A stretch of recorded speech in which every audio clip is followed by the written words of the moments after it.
بسم اللہ الرحمن الرحیم۔ عزیزان گرامی، میر کے خصوصی مطالعے کے ساتھ آپ کا میزبان ارشد محمود ناشاد حاضر ہے۔ میر تقی میر کے زمانے، ان کے حالات، ان کے اہم ترین موضوعات اور ان کی غزل کے رنگ و آہنگ پر ہم کچھ پروگرام پیش کر چکے ہیں۔ یقیناً آپ نے ان پروگراموں کو توجہ سے سماعت کیا ہوگا اور ان کی روشنی میں میر کے مطالعے کا سلسلہ آگے بڑھایا ہوگا۔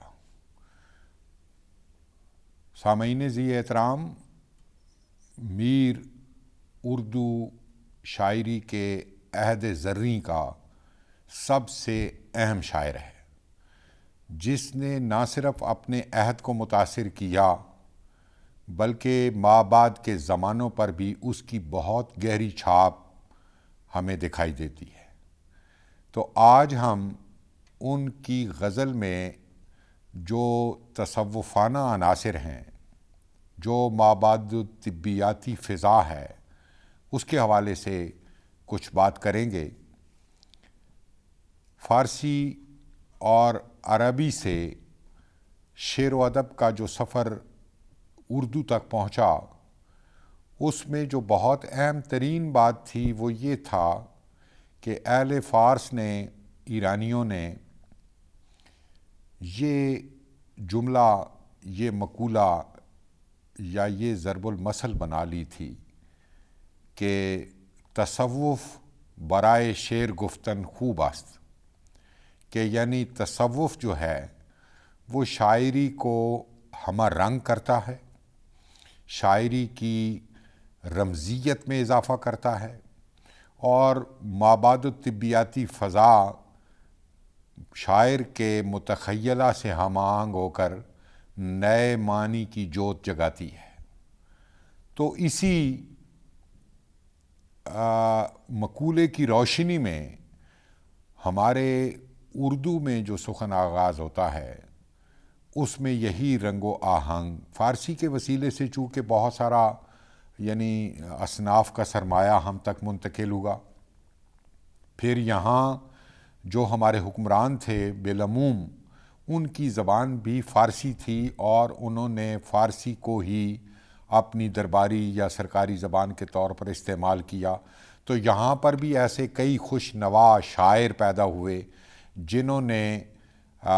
ہندی کا رنگ و آہنگ یا ہندوستان کی بولیوں اور زبانوں کا رنگ و آہنگ بھی اپنے فارسی ذخیرے میں شامل کیا، اپنے فارسی شاعری میں شامل کیا۔ تو ان کا اثر اردو لکھنے والوں پر، جیسے ہی اردو آغاز ہوتی ہے، حیدرآباد دکن اردو کا اولین مرکز ہے، اور اس سے قبل شمال میں جو اکا دکا آوازیں ہمیں سنائی دیتی ہیں وہ سب بنیادی طور پر صوفی ہیں یا بنیادی طور پر تصوف سے جڑے ہوئے وہ لوگ ہیں جن کی شاعری میں وہی موضوعات اور انہی عنوانات کو شعر کے قالب میں ڈھالا گیا ہے جو تصوف سے خاص ہیں، اور وہی وحدت الوجود کا جو تصور فارسی شاعری کے وسیلے سے اور خاص طور پر حافظ شیرازی کے وسیلے سے، حافظ چونکہ فارسی غزل کا سب سے بڑا شاعر مانا گیا ہے اور ان کا کلام مختلف درسوں اور نصابوں میں شامل رہا ہے، اس لیے اس کے اثرات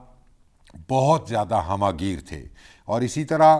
مثنوی مولانا روم کا جو اثر تھا وہ بھی پورے عالم پر تھا اور خاص طور پر بر صغیر پاک و ہند پر، اور اردو زبان انہی کی آغوش میں پروان چڑھی۔ تو جب میر پر ہم آتے ہیں، میر کے زمانے پر ہم آتے ہیں، تو آپ کو پہلے سے معلوم ہے کہ میر کا زمانہ نہایت خلفشار اور نہایت بد امنی کا زمانہ ہے۔ اب بد امنی کے اس زمانے میں جب تلواریں کند ہو جاتی ہیں تو جو بہت اہل حق ہیں یا جو بہت اہل دل ہیں وہ بہت پژمردہ ہو جاتے ہیں، وہ بہت درد مندی کا ایک نشان بن کر رہ جاتے ہیں۔ تو ایسے عالم و حالات میں تصوف ان کے لیے ایک پناہ گاہ کا کام کرتا ہے. اس پناہ گاہ میں بیٹھ کر وہ دنیا کے عارضی اور فانی ہونے کا اور انسان کے بے بس ہونے کا اور اس طرح کے موضوعات جو ہیں ان کے ہاں ابھرتے ہیں، ان کی شاعری میں اظہار پاتے ہیں. تو میر تقی میر چونکہ اسی روایت کو آگے لے کر بڑھے ہیں اپنے رنگ و آہنگ کے ساتھ، انہوں نے بھی یعنی تصوف کی اسی رمزیت کو جو ان سے قبل ہمارے اردو شعراء نے اور ان سے قبل فارسی شعراء نے جس قرینے کے ساتھ اس کائنات کا رنگ و آہنگ، اس کائنات کے بارے میں، انسان کے بارے میں، خدا کے بارے میں اور ناموجود کے بارے میں، ایک موجودات کی دنیا جو ہمارے سامنے ہے، متشکل ہے، اس میں دریا ہیں، پہاڑ ہیں، دشت ہے، اس میں شہر ہیں، آبادیاں ہیں، لیکن ان سے ہٹ کر جو ہماری نظروں سے اوجھل ہے اس کی جستجو انسان کو ہمیشہ بے قرار کرتی رہی ہے. اور شاعر چونکہ زیادہ حساس ہوتا ہے، اور میر تو فرماتے ہیں کہ سرسری تم جہان سے گزرے ورنہ ہر جا جہان دیگر تھا. ہر جا جہان دیگر مظاہر میں سے تلاش کرتے ہیں، تو وہ جو ناموجود ہیں ان کی جو کشش یا لپک یا ان کی جو خواہش ہے یا ان کو کھوجنے کا جو رویہ ہے وہ ہمیں میر کے ہاں بھی اسی طرح سے دکھائی دیتا ہے. پھر جیسا کہ آپ جانتے ہیں کہ میر کا بچپن جس چچا کی نگرانی میں گزرا وہ امان اللہ ان کا اس میں گرامی تھا، اور وہ ان کے والد کے دست گرفتہ تھے، صوفی تھے، عملاً صوفی تھے، اور وہ جو مختلف قلندروں کی اور مختلف صوفیاء کی مجالس ہوتی تھیں ان میں میر کو بھی اپنے ساتھ لے جاتے تھے، اور میر وہاں ان صوفیاء کے ان ملفوظات سے ان کا جو ہوش و گوش کا تعلق بنا وہ بعد میں میر کی شاعری میں ہمیں عکس پذیر ہوتا دکھائی دیتا ہے، ہمیں جلوہ گری کرتا دکھائی دیتا ہے. اور وہی تصوف کے موضوعات میر نے اپنے رنگ و آہنگ کے ساتھ اور اپنے لب و لہجے کے ساتھ اس میں وہ بیان کیے ہیں.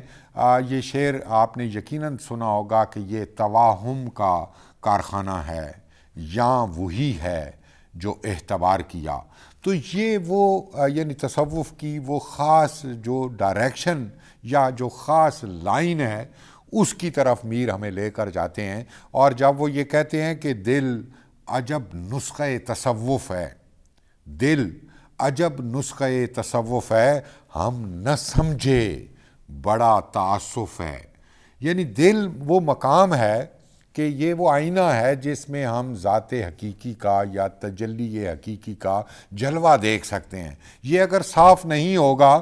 تو یقیناً اس میں دنیا کی آلائشیں اور دنیا کا لالچ اور دنیا کا لوبھ جو ہے وہ اس کو کالا کر دے گا، اس آئینے کو دھندلا کر دے گا. اور میر نے اسی کو یہاں اپنے ان کے ہاں دل پر بہت اچھے اشعار ملتے ہیں. دل میں رہ دل میں کہ مہمار قضا سے اب تک ایسا مطبوع مکان کوئی بنایا نہ گیا. تو وہ دل کی جو قدر و قیمت ہے وہ میر اس زاویے سے بتاتے ہیں. اور یہ کائنات جس کے رگ رگ میں، جس کے ہر منظر میں ہمیں ذات باری کے جلوے دکھائی دیتے ہیں، جو حقیقت ہے اس کائنات کی، جو خالق ہے اس کائنات کا، مجاز بھی میر کے ہاں اپنے رنگوں کے ساتھ ہے. لیکن وہ تصوف کی جو شوق ہے یا تصوف کے ساتھ جو رغبت ہے اس کا اظہار حقیقت کے ان رنگوں سے بھی ہمیں آشکار دکھائی دیتا ہے. جب وہ کہتے ہیں کہ اس کے فروغ حسن سے جھمکے ہے سب میں نور، اس کے فروغ حسن سے جھمکے ہے سب میں نور، شمع حرم ہو یا ہو دیا سومنات کا. اب سومنات کا دیا ایک یعنی علامت کے طور پر آیا ہے، یعنی جو ہندو مذہب کی نشانی کے طور پر ہے، اور چراغ حرم جو ہے اس سے مسلم کلچر یا مسلمانوں کا جو زندگی ہے وہ ہمارے سامنے آتی ہے. تو اسلام یا ہندوازم یا دیگر مذاہب شاعر کہتا ہے کہ تمام مذاہب کی جو روشنی ہے اس میں وہی ذات ہمیں جلوہ گر دکھائی دیتی ہے جو اس کائنات کی خالق و مالک اور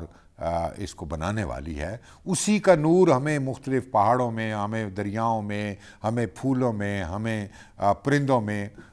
پوری کائنات میں رچا بسا ہمیں دکھائی دیتا ہے. اسی کے نور سے تو یہ کائنات روشن ہے. اور وہ جو شعر ایک میر نے کہا تھا کہ تھا مستعار حسن سے اس کے جو نور تھا،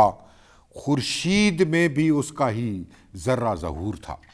یعنی خورشید کی جو چمک دمک ہے، یا چاند کی جو روشنی ہے، یا چاند کی جو لطافت ہے، وہ تمام مظاہر ہیں اس نور حقیقی کے. اور میر کے کلام میں یہ تمام، یعنی الہیات کے تمام موضوعات، مابعد الطبیات کے مختلف رنگ اور وحدت الوجود کے تمام اسرار ان کے شعروں میں گندے ہوئے ہیں. جب وہ یہ کہتے ہیں نا کہ جو صوفی ہوتا ہے، جو اہل دل ہوتا ہے، وہ خود اس تجربے سے گزرتا ہے تو پھر اس کی جو بات ہے اس میں ایک لطافت پیدا ہوتی ہے، اور وہ لطافت اس کے بغیر پیدا نہیں ہو سکتی. یعنی جب وہ صوفی اپنے آپ کو خرچ کرے گا، اپنے اس ریاضت سے گزرے گا، تو پھر وہ آگے بڑھ کر آئے گا. اور میر کے ہاں جو عشق کا تصور آیا ہے وہ بھی صوفیانہ اس پس منظر کے ساتھ آتا ہے. یعنی وہ عشق کو کسی ہوس کا یا کسی دنیاوی ضرورت کا اظہاریہ نہیں بناتے، بلکہ وہ اندر کے موسموں کو صاف کرنے کا اور تزکیے کی ایک خاص رنگ کے ساتھ. وہ دور بیٹھا غبار میر اس سے عشق بن یہ ادب نہیں آتا. تو یہ جو ادب اور عشق کو جوڑا ہے انہوں نے، اس کی بنیادی تعلیم انہیں اس تصوف کے ماحول سے ملی تھی جس کا بچپن میں انہوں نے بہت وہ کیا. میر کا کلام یہ دنیا کے عارضی اور فانی ہونے کا بھی ذکر موجود ہے اس میں. یعنی وہ محض اس لیے نہیں کہ کوئی ایک نصیحت کے طور پر، انہوں نے اسرار و رموز کے ساتھ انہوں نے کائنات کے مختلف عناصر پر غور و فکر کرتے ہوئے کہا، میں نے گل سے ہے کتنا سواد، کلی نے یہ سن کر تبسم کیا. یعنی وہ ایک لمحے کی اس کی زندگی ہے، لیکن وہ ایک لمحے کی زندگی ہمیں رو دھو کر نہیں گزارنی، وہ تبسم کے ساتھ گزارنی ہے. اور وہ یعنی جو جلوے یہاں ہیں کائنات میں جاری و ساری، ان کے ساتھ ہم نے پوری زندگی گزارنی ہے. تو میر اگرچہ عملاً صوفی نہیں ہے، لیکن اس کی فکر میں تصوف گندا ہوا ہے. اس کے اشعار میں وہ جب لو دیتا ہے تو اس کے اشعار کی رمزیت اور اس کے اشعار کا رنگ و آہنگ تبدیل ہو جاتا ہے، اور وہ عام شعر کے مقابلے میں یا مجازی شعر کے معاملے میں وہ بہت سارے رنگوں کا حامل ہو جاتا ہے. تو میر کے تصوف کے حوالے سے یا میر کے مابعد الطبیاتی جو رنگ ہے اس کے حوالے سے ہمارے مختلف محققین نے اور ناقدین نے مضامین لکھے ہیں، اور میر پر جو مستقل کتابیں لکھی گئی ہیں ان میں بھی ان پہلوؤں کو بہت توجہ کے ساتھ دیکھا گیا ہے. آپ اپنے مطالعے کو وسیع کریں اور اس رنگ و آہنگ کے حامل جو میر کے ہاں اشعار ہیں ان پر آپ نگاہ کریں اور دیکھیں کہ میر کے ہاں تصوف شعر میں گندا ہوا ہے، الگ سے وہ دکھائی نہیں دیتا. یعنی کہ وہ محض تصوف کی جو علامات ہیں یا تصوف کے جو مختلف اشارات ہیں وہ نہیں آتے، بلکہ شعر کے اندر وہ پوری طرح سے جاری و ساری نظر آتا ہے، جیسے کسی قالب میں خون دوڑتا ہو، جیسے کسی قالب میں روح گردش کرتی ہو. تو امید ہے کہ آپ میر کے اس پہلو کو مختلف کتابوں کی روشنی میں اور مختلف اساتذہ کی تحریروں سے آپ اس پہلو کو بہت زیادہ بہتر کریں گے، اور وہ اشعار آپ کے پیش نظر ہوں گے جن میں وہ تصوف کا رنگ اپنے پورے جوبن پر ہے. اور تاکہ آپ کو جب میر پر آپ لکھیں